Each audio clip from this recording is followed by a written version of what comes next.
नमस्कार। मैं हूं श्रवण गुप्ता और आप देख रहे हैं Bharat x factor.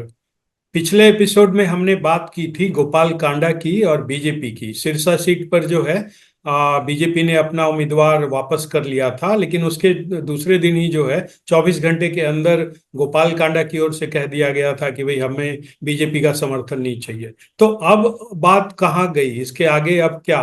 Plus BSP, इनेलो और हलोपा, इन तीनों के गठबंधन का क्या? तो इस पर बात करने के लिए आज फिर हमारे साथ मौजूद हैं हरियाणा के सीनियर जर्नलिस्ट वीरेंद्र फोगाट। फोगाट साहब, आपका बहुत बहुत स्वागत है। हाँ, शुक्रिया शुक्रिया शरवण जी। जी, तो अब कहाँ बात पहुंची? अगर वहीं से शुरुआत करें जहां हमने पिछली बार छोड़ा था, गोपाल कांडा से, सिरसा में। देखिए शरवण जी, हालात ऐसे हुए हैं जैसा आपने भूमिका में बताया। फिलहाल स्थिति ये है कि ये जो गठबंधन है इनेलो और बसपा का, ये तो चुनाव से पहले ही हो गया था, बहुत पहले हो गया था। जिन्होंने सीट शेयरिंग के हिसाब से जो है अपने अपने कैंडिडेट घोषित भी कर दिए थे। मैं आपको थोड़ा सा जी पीछे जी ले चलता हूँ, दो जी तीन जी हफ्ते जी पीछे। जी जी जी। कि 51 सीटों पे तो आईएनएलडी चुनाव लड़ रही है और 38 सीटों पे जो है बीएसपी को टिकट दिया गया है इस गठबंधन के द्वारा। जो अभय चौटाला और मायावती की पार्टी के बीच में जो समझौता हम्म हुआ, 51 हम्म सीटों पे तो जो है आईएनएलडी लड़ रही है और 38 सीटों पे बहुजन समाज पार्टी। अच्छा। अब जो है कांडा साहब जो है, इनका अवतरण या इनका जो प्रादुर्भाव होता है इस गठबंधन में, ये बड़ा दिलचस्प कहानी है। जैसे आपने जिक्र किया, होता क्या है कि पहले हलोपा हरियाणा लोकतांत्रिक पार्टी जो गोपाल कांडा चलाते हैं, उनका हम्म भारतीय जनता पार्टी के साथ जो है कुछ गठबंधन की बातें चल रही थी। वो कोशिश हम्म। कर रहे थे कि किसी तरह गठबंधन हो जाए, जी। लेकिन वो कुछ ज्यादा 5 या 6 सीटें मांग रहे थे और भारतीय जनता पार्टी जो है इतनी सीट देने को तैयार नहीं थी, तो इनका समझौता जो है नहीं हो पाया। और अच्छा। अल्टीमेटली क्या हुआ कि अभय चौटाला ने गोपाल कांडा के साथ मिलके एक जो है, यूं कह लीजिए कि भाई एक फौरी तौर पे गठबंधन कर लिया कि हम जो है हम्म इनेलो का कैंडिडेट जो है सिरसा में नहीं उतारेंगे और वहां से हम जो गोपाल कांडा हम्म। को समर्थन देंगे। तो अच्छा। वो सब चीज वायरल हुई। वो हम्म उससे क्या हुआ कि उसी दिन जो है बीजेपी ने ऐलान कर दिया कि भाई हम जो है इस बारे में देखते हैं क्या करेंगे। और उन्होंने घोषणा की हम अपना कैंडिडेट वापस ले लेंगे बीजेपी का। हम्म। प्रकाश जांगड़ा जो वहां सिरसा से जिन्होंने जी जी जी। फार्म भरा हुआ था, सीनियर लीडर है काफी। हम्म तो अब ये बड़ा चौंकाने वाला बयान था। इससे क्या हुआ कि आईएनएलडी और अभय चौटाला जो हरियाणा में मुख्य विपक्षी दल के रूप में या मिलजुल के सरकार बनाने के जो दावे कर रहे थे, उस दावे पे जरूर पलीता लग गया।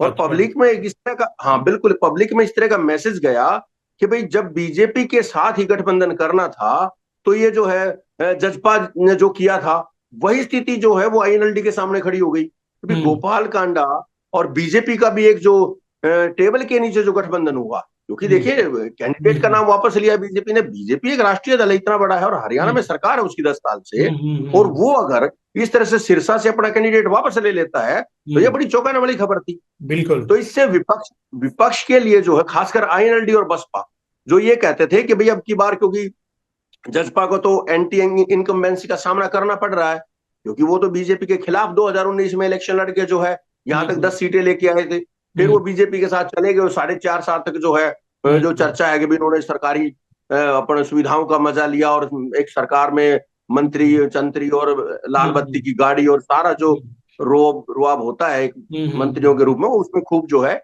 और इस मजे लिए। बारे में, और इस मामले में जेजेपी के आपस में भी जो है बहुत, वो राम कुमार गौतम जो नारनौल से जो एमएलए थे इनके, उन्होंने कहा कि भाई ये खोपरा अकेला ही जिम गया।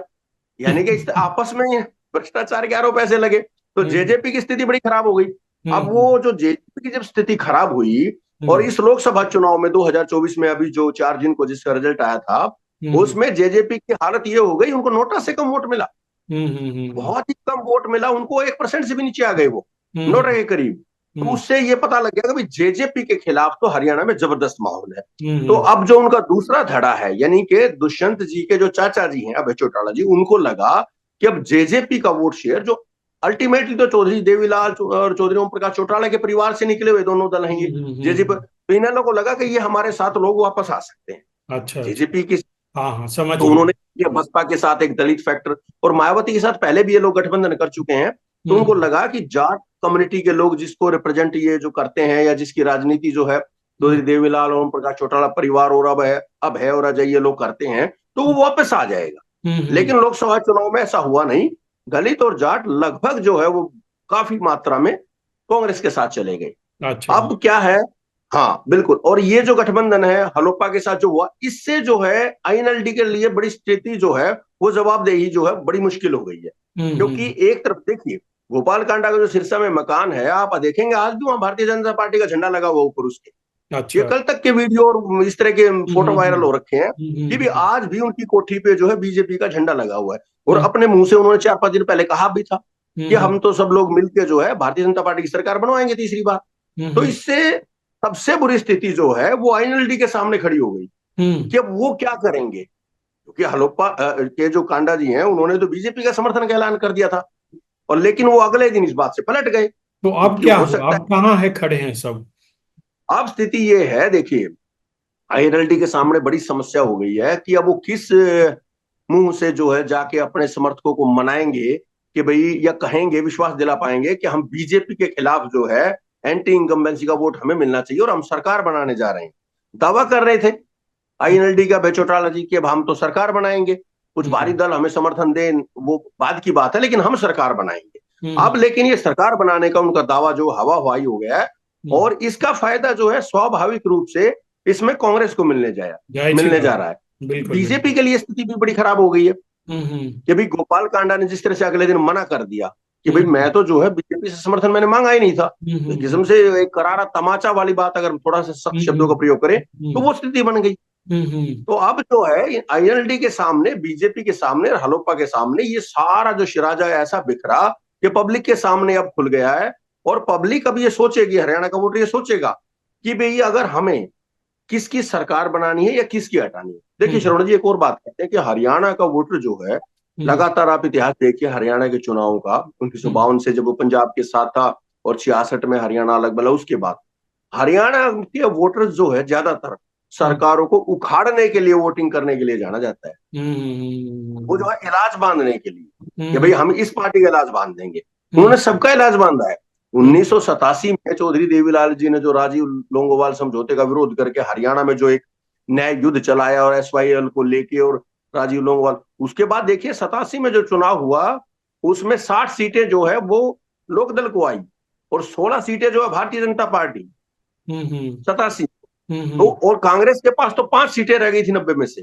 वो सबसे बुरा प्रदर्शन था कांग्रेस का लगभग। हम्म एक बार और ऐसा हुआ था कि उनकी 3 सीटें आई थी तो 3 और 5 यानी कि सिंगल डिजिट में समेट दिया था। और हम्म हरियाणा में अब बीजेपी का राइज जो एकदम हुआ है, और इसमें आप अगर देखेंगे तो बीजेपी को हरियाणा में एस्टेब्लिश करने में चौधरी देवीलाल परिवार का बहुत बड़ा हाथ है। अच्छा। लगातार ये उनके, हाँ बिल्कुल, हरियाणा में तो ये प्रचलित है हम्म और राजनीतिक हलकों में भी, और आम आदमी को भी लगभग मोटा मोटा पता है कि भी हम्म भाजपा का नेचुरल अलाई जो है वो इंडियन नेशनल लोक दल, जेजेपी या हरियाणा लोक दल, चौधरी ओम प्रकाश चौटाला, ये लोग लगातार मतलब जो हम्म है संगठन में मिलके जो है एक सहयोगी सरकार चलाते रहे हैं। तो हम्म अब ये आईएनएलडी के सामने एक बहुत बड़ा जो है सवाल है, संकट है कि वो किस तरह से लोगों को ये यकीन दिलाएंगे, क्योंकि अब 10 साल से, क्योंकि हरियाणा में बीजेपी है, अब कांग्रेस का तो विरोध करेंगे कैसे, वो तो विपक्ष में खुद ही। तो हम्म आईएनएलडी के सामने ये समस्या है कि वो एंटी इनकम्बेंसी का वोट कैसे लेंगे लोगों से।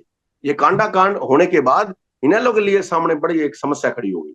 और एक राजनीतिक हलकों में ये बात बिल्कुल सर्वविदित है कि भी इनेलो जो है, आईएनएलडी या जजपा, ये भारतीय जनता पार्टी के नेचुरल अलाई है, स्वाभाविक अलाई है। कांग्रेस के साथ ये नहीं जा सकते हैं क्योंकि देखिए आप, चौधरी देवीलाल जी की राजनीति जो है वो एंटी कांग्रेस रही है लगातार। कांग्रेस छोड़ने के बाद जब वो कांग्रेस में से निकल के 67 में जो अपना एक अलग दल में आ गए थे, उसके बाद जनता पार्टी का शासन देख लीजिए आप, 87 में जो न्याय युद्ध जो एसवाईएल के ऊपर किया था उसके बाद, और फिर वो चौधरी ओम प्रकाश चौटाला जी का जो सारा संघर्ष है, और जिस तरह से भूपेंद्र हुड्डा के खिलाफ चौधरी देवीलाल रोहतक में आके इलेक्शन लड़ते थे, महम में इलेक्शन लड़ते थे, रोहतक जिले में आके, सोनीपत, रोहतक में, झज्जर में, जो ओल्ड रोहतक जिसको हम बोलते हैं, ये 3 जिले बन गए बाद में। इसमें चौधरी देवीलाल का परिवार काफी जो है स्ट्रांग रहा है, काफी मजबूत रहा है। चौधरी देवीलाल जी रोहतक से जीते भी हैं। नहीं, लेकिन ये आपकी चीजें, बात यहाँ पे कॉन्ट्रडिक्ट हो रही है और मुझे भी समझ में नहीं आ रहा है कि आप कह रहे हाँ हैं कि हाँ भाई इनेलो जो है बीजेपी की स्वाभाविक पार्टनर है वो, ठीक है। हाँ और वो आप साथ में ये हाँ। भी कह रहे हैं कि वो जो एंटी इनकम्बेंसी वोट है वो इनेलो लेना चाहती है। तो बीजे हम्म तो इसका मतलब है बीजेपी के खिलाफ जो वोट पड़ेंगे वो इनेलो चाहती है। तो फिर ये वो दोनों चाहती बातें है। कॉन्ट्रडिक्ट कर रही है ना, कि स्वाभाविक कंट्राडिक्टिव। पार्टनर है। हाँ तो हाँ, फिर मैं ये ये कह रहा हूं, कैसे मैं यही। फिर ये कैसे सब साथ आए? और इनेलो अभी है कि नहीं उसमें, या यही तीनों है, इनेलो, बसपा और हलोपा, ये तीनों एक हाँ, साथ अभी हैं बीजेपी को अलग करके? और बीच में जिन्हें गोपाल कांडा ने इसलिए कहा होगा ना भाई कि हम बीजेपी के साथ नहीं है, मतलब तुम्हारे दोनों के साथ हैं, इनेलो के साथ और इसके बीएसपी के साथ। ये मैं चाह रहा हूं कि आप इसको इसे क्लियर करें। रमन जी, यही यही तो चीजें हैं ना, कि आप हम लोग तो इस चीज को समझते हैं कि आईएनएलडी जो है कहीं ना कहीं, देखिए, ऐसा अगर हम देखा जाए, एग्जांपल से समझाता हूं मैं। जेजेपी ने 2019 के विधानसभा चुनाव में जननायक जनता पार्टी ने जो है बीजेपी के खिलाफ चुनाव लड़ा। वो कहते थे कि अब की बार भाजपा तड़ी पार यमुना पार इस तरह के नारे देते थे, और हम सरकार बनाएंगे। लेकिन जैसे ही रिजल्ट आया, हम्म। अब 10 विधायक आए, इधर अपन चले जो गए। है दुष्यंत चौटाला जी जो है वो अमित शाह से हम्म मिलने चले गए, और उनको बिना मांगे समर्थन दे के वो सरकार में 4.5 साल शामिल शामिल रहे। तब हम्म। इनेलो ने भी यही प्लान किया था, यही प्लान बनाया था कि हम जो एंटी इंकम्बेंसी का वोट जो कांग्रेस को जा सकता वो हम लेंगे। लेकिन ये सारी पोल जो है गोपाल कांडा के मिलने और उनके बयानों ने जो है खोल दी है। अच्छा तो अभी क्लियर अच्छा, नहीं है ओके, स्थिति, हाँ लोग देखिए अब ये वोट भी साफ हुआ असमंजस है। में है। ये अब साफ हुआ है ये। हाँ, जी। ये असमंजस है। हाँ नहीं, अब साफ हो बिल्कुल। गया, अब आपने खोला है इसको जी। आप आगे बताइए। हाँ, देखिए, एक और है कि जिस तरह से अब देखिए, अभी हम इस विषय पे अगर और चर्चा करें तो जिस तरह से सिरसा में, सिरसा को अगर हम बेस बनाएं, हम्म क्योंकि गोपाल कांडा वहीं से चुनाव लड़ रहे हैं। हम्म और जिस तरह से आईएनएलडी का, देखिए पहले क्या था कि आईएनएलडी का प्रभाव करनाल, कुरुक्षेत्र, जींद का जो बांगर का इलाका है, हिसार, फतेहाबाद, सिरसा, और इसके अलावा ओल्ड रोहतक जिसमें सोनीपत है, झज्जर है, रोहतक है, यहाँ चौधरी देवीलाल जी का, ओम प्रकाश चौटाला जी का बहुत प्रभाव रहा है। बहुत हम्म सारे जो है सीटें विधानसभा की यहाँ से ये जीतते रहे हैं। कांग्रेस के हम्म लिए बड़ा टफ रहता था। लेकिन जब से चौधरी भूपेंद्र सिंह हुड्डा कांग्रेस के जो नेता हैं, वो जब मुख्यमंत्री 2005 में बने, तो 10 साल वो रहे, तो उसके बाद जो इनेलो का एक ट्रेडिशनल वोट बैंक था, जाट कम्युनिटी का और दलित कम्युनिटी का, वो लोग जो हैं वो लगभग कांग्रेस, बीच में तो वो अब 2014 के बाद बीजेपी के साथ चले गए थे काफी लोग तो, हम्म लेकिन वापसी हुई है तो वो कांग्रेस के साथ जा रही है। हम्म। अब जो है अपना जो इनेलो है, इनका प्रभाव जो है मेन तो जो सिरसा, हिसार और फतेहाबाद, ये जो 3 जिले हैं, यहाँ बहुत ज्यादा है। और हम्म इसके अलावा जो कुछ क्षेत्र के कुछ पॉकेट्स में, जींद के कुछ पॉकेट्स में, यहाँ और मेवात में भी कभी ऐसा था कि इनेलो की काफी सीटें आती थी। लेकिन अब मेवात में जैसे वो ये यात्रा जो थी, एक जो मंदिर, नलड़ हम्म मंदिर वाला जो मामला हुआ था, और हम्म जिसमें कुछ सांप्रदायिक तनाव और कुछ छोटा मोटा जो है हम्म दंगा हुआ, उसके बाद जो है वहां का वोटर है वो लगभग जो है एकजुट हो गए, वो लगभग कांग्रेस के साथ। हम्म उसमें केंद्रीय नेतृत्व तो राहुल गांधी का जो फैक्टर रहा, वो उसने भी काम किया है माइनॉरिटी के लिए, जिस तरह के उनके बयान आए, और संविधान की रक्षा के लिए जिस तरह से उन्होंने किया। तो हम्म। वहां भी जो इनेलो के लिए चुनौती है। तो अब इनेलो के लिए संकट बढ़ गया है, और इसका फायदा स्वाभाविक रूप से अब जो है कांग्रेस को मिलने की संभावना बहुत ज्यादा बढ़ गई। अब इनेलो के हम्म लिए बड़ा धर्म संकट है। देखिए, इनेलो एक क्षेत्रीय दल रहा है, लेकिन 2024 के चुनाव में इनको जो है, ये लोकसभा चुनाव में मुश्किल से 2% वोट मिले हैं, मिला के जजपा और उसको दोनों को, दो हम्म परसेंट से नीचे ये आ गए हैं। तो अब संकट इनेलो के सामने ये है, क्या विधानसभा में वो चुनाव जो आयोग है उसके अनुसार जो एक क्राइटेरिया होता है, पैरामीटर्स होते हैं, उसके अनुसार ये क्षेत्रीय दल, यानी इनका चुनाव निशान जो चश्मा, वो बचा रहेगा या नहीं रहेगा। अच्छा, बसपा के लिए भी ये बड़ी स्थिति अजीब सी हो गई है, क्योंकि हरियाणा में बसपा का कोई ऐसा नेतृत्व तो बचा नहीं है, वो सीधे सीधे मायावती की पार्टी है। अब यहाँ हम्म। हरियाणा में जो है बीएसपी के लिए कैडर जो है वो काफी जो है छितर बितर हो गया है, काफी अच्छा। छिन्न भिन्न हो गया है। अब बीएसपी के सामने भी समस्या है।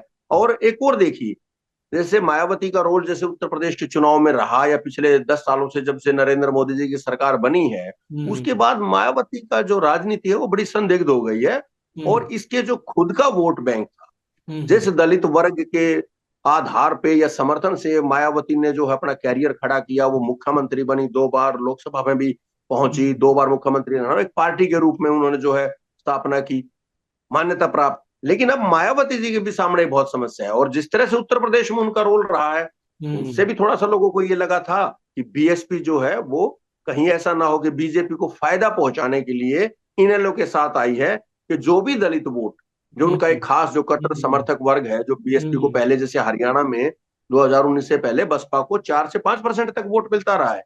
हम्म। हालांकि वो अब वो काफी कम हो गया है। हम्म। तो वो वोट बैंक ये सोच रहे थे कि किसी तरह जो है वो इनेलो के साथ जाके दलित और जाट का कॉम्बिनेशन जो लोकसभा चुनाव हम्म। में कांग्रेस के लिए बड़ा फायदेमंद साबित हुआ, हम्म। उसको जो है कम किया जाए वोट। अब देखिए स्थिति ये हो गई है, इनेलो की, जजपा की, आम आदमी पार्टी की और बसपा की या हलोपा की, ये लोगों में एक परसेप्शन या एक इस तरह की चीजें क्रिएट हो रही हैं। कहीं ऐसा तो नहीं है कि ये वोट काटने के लिए वोट कटवा पार्टी के रूप में तो नहीं चुनाव लड़ रहे हैं। तीनों मतलब एक कहां तक गठबंधन विश्वास के का तौर संकट पे, खड़ा हो गया तीन एक गठबंधन है। के तौर पर, तीनों एक गठबंधन के तौर पर।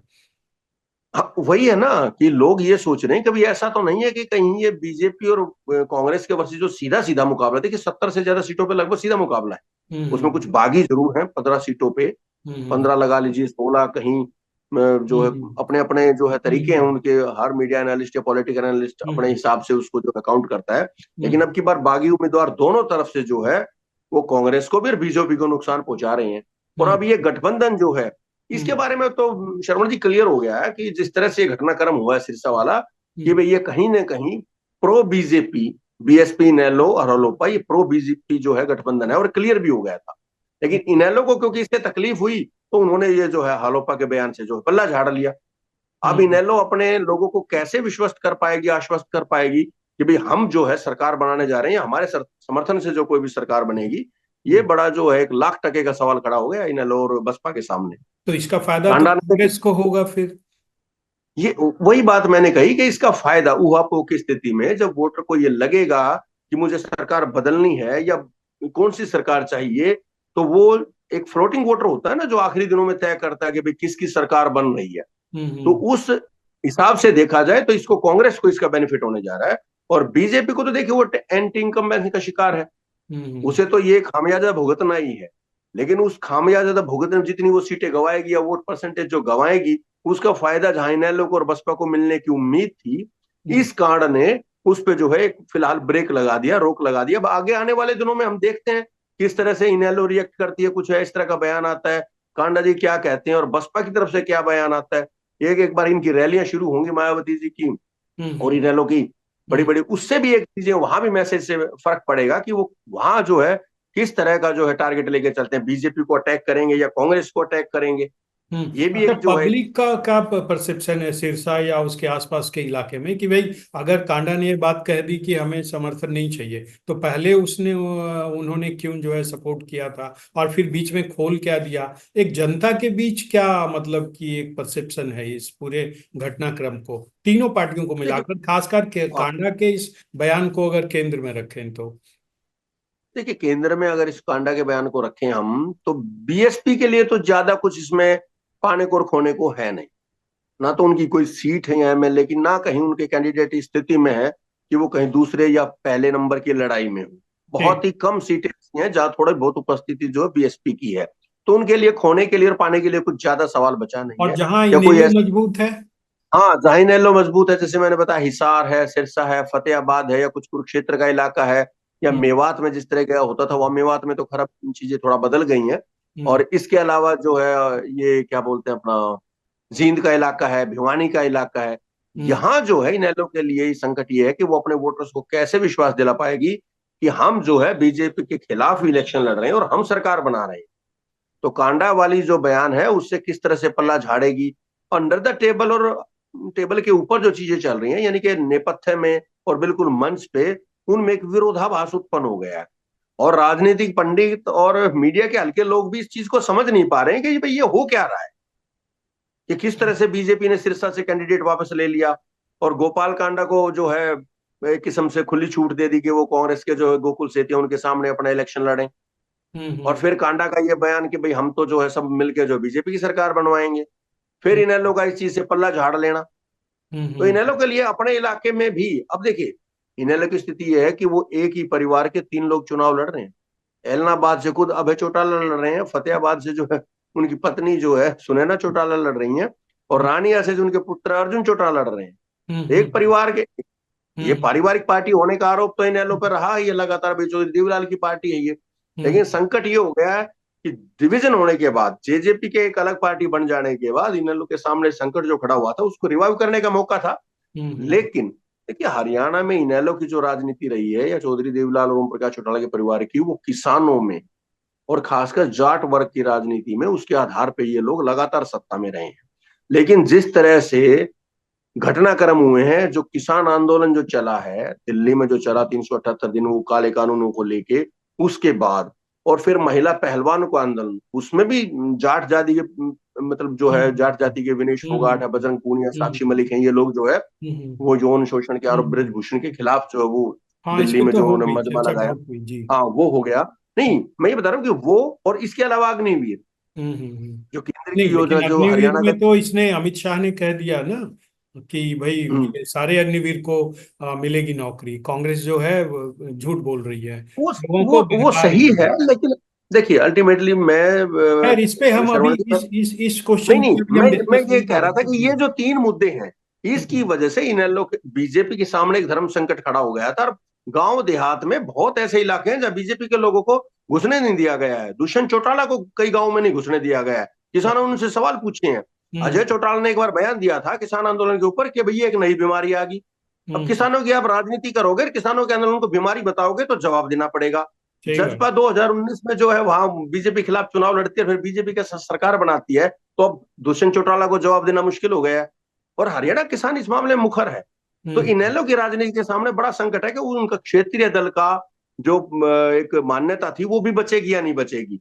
या तो विधानसभा में 3 सीटें जीते वो, 1/3, सॉरी 3%, वो हम्म 3 बनती हैं, या फिर हम्म 6% वोट लें और 2 सीटें जीते। अब 2019 में ही इनेलो की सीट एक आई थी। तो इनके हम्म। लिए संकट है बड़ा ये। और इस हाल में अच्छा, तो इनने, बीजेपी को सोच जरूर रही होगी ना, कांडा के बयान के बाद। बीजेपी देखिए का बीजेपी भी का, तो कोई रणनीति होगी अब, क्योंकि भाई वो देखिए सरकार बीजेपी, में रही है 10 साल। बिल्कुल, देखिए बीजेपी की तो रणनीति और कूटनीति, या जो नीति कह लीजिए, वो यही है कि किसी तरह सत्ता में रहा जाए। बीजेपी का जो चरित्र है, चाल नहीं, चरित्र यहाँ और चेहरा, वो सिरसा सबके सिरसा सामने पे है। भी बात कर रहे हैं, सिरसा पे और सिरसा के प्रभाव वाले जितने इलाके हाँ, हैं। वही और बात कर रहा हूँ कि सिर, उसके उसके जब से गोपाल कांडा ने ये कहा है, उसके बाद से हम्म, इनेलो, हलोपा, बसपा, इन सब के बरक्स अगर बीजेपी की रणनीति वहां सिरसा को केंद्र में रखकर अगर देखें, तो अब बीजेपी क्या कर रही है वहां, मतलब उसकी देखिए रणनीति अब क्या बीजेपी, है? उसकी रणनीति तो क्लियर है, किस तरह हमें सत्ता में रहना है, और किसी तरह भी ये जो 5-6 दल हरियाणा में चुनाव लड़ रहे हैं, ये हर क्षेत्र में जो है एंटी इनकम्बेंसी का वोट बांट ले। वो आपस में जो है, कुछ एनएलओ को चला जाए, कहीं जहां बसपा है वहां बसपा को चला जाए, कुछ कांडा की वजह से, जो कांडा के वर्ग के लोग हैं, जो वैश्य समुदाय से आते हैं, और एक वहां के बड़े उद्योगपति हैं और उनका काफी नाम है उस तरफ, वो समाज सेवी और कई इंडस्ट्रियलिस्ट और उद्योगपति, तो वहां से कुछ वोट बैंक का वोट जो है उनको मिल जाए, कुछ आम आदमी पार्टी को मिल जाए, कुछ जजपा भी ले जाए, आजाद समाज पार्टी कुछ वो ले जाए, तो जितना वोट बटेगा उसका फायदा बीजेपी को ही होगा। हम्म क्योंकि वोट जो है एंटी इनकम्बेंसी का बट गया, सरकार से जो नाराजगी है वो 6 जगह बटेगा। तो हम्म बीजेपी की नीति तो साफ साफ यही थी कि भाई जहां हम्म हम नहीं जीत पा रहे, या हम हम्म लोगों का जो है वो एमएलए नहीं बनेगा, तो वहां कम से कम कांग्रेस का एमएलए ना बने। चाहे वो कांडा बन जाए, चाहे इनेलो का बन जाए, चाहे बीएसपी का बन जाए। बीजेपी की तो साफ साफ रणनीति यही है, क्योंकि स्थिति बीजेपी की बहुत खराब है। मैं आपको क्लियर बताता हूं, हरियाणा में बीजेपी की स्थिति बहुत खराब है। और इनके उम्मीदवारों को बड़ी दिक्कत हो रही है लोगों से जाके वोट मांगने में। लोग सवाल पूछ रहे हैं, कई जगह तो लोगों ने इस तरह की स्थिति हुई है कि बीजेपी के कैंडिडेट्स को या इनेलो के कैंडिडेट्स को वहां से निकलना पड़ा है। इवन हम्म दुष्यंत चौटाला के लिए बड़ा मुश्किल है, उनके लिए जमानत बचाने के लाले पड़े हुए हैं। अब की बार जजपा तो लगभग साफ, अब की बार हाँ, इनेलो के सामने यही संकट है। और बीजेपी के लिए यही चीजें जो है दुखी कर रही हैं कि जिस तरह से ये इनेलो, कांडा और ये जो गठबंधन था, इसमें बीजेपी का नाम आने से, या बीजेपी की भी एक सहमति, या यूं लगा लीजिए कि भाई एक गुप्त गठबंधन की चर्चा होने से बीजेपी को भी इसका नुकसान हुआ है। बीजेपी के सामने भी धर्म संकट है कि इस चीज को अपने आप से कैसे निकालेगी, तो कि कहीं अपना उम्मीदवार वापस। बीजेपी की ये रणनीति तो नहीं है कि भाई इस तरह से जो है इन तीनों को अलग अलग कर दो? नहीं, देखिए बीजेपी का तो श्रवण जी इतिहास रहा है कि जहां भी जिन सहयोगी दलों को साथ काम किया, इन लोगों ने तो उनको सबको खत्म कर दिया। चाहे आप शिवसेना देख लीजिए, अकाली दल देख लीजिए, और हरियाणा में इनेलो और जसपा का क्या हाल किया है। इनेलो के साथ कभी बीजेपी एक सहयोगी दल में दूसरे दल के रूप में काम करती थी हम्म 2005 से पहले। लेकिन उसके बाद स्थिति क्या बनी, आज ये देखिए कि इनेलो का 1 विधायक है, जसपा के 10 विधायक हैं 2010-19 में।